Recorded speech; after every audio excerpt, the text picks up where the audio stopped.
Assalamu alaikum. Welcome to the channel.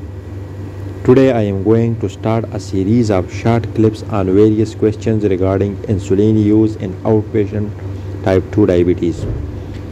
This is the first video of the series. In this video I would like to discuss a very important question, that which insulin type should be started in type 2 diabetes if a patient present with higher HbA1c.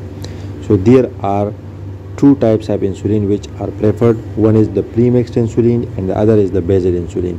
The decision is made on a formula which is fasting blood sugar divided by HbA1c. If value is less than 20, premixed insulin is preferred. If value is equal to or more than 20, then basal insulin is preferred. Now let's come to case 1. If a patient is having fasting blood sugar of 300 and HbA1c of 10, formula is 300 divided by 10, the result is 30, so it is more than 20, so it is better to start with basal insulin. Let's come to case 2. If fasting blood sugar is 180 and HbA1c is 10, the result is 18, value is less than 20, so it is better to start with the pre-mixed insulin.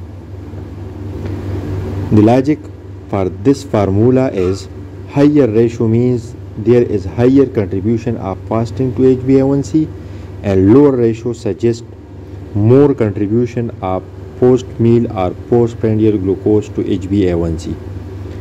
This was all about today's video. Thanks for watching.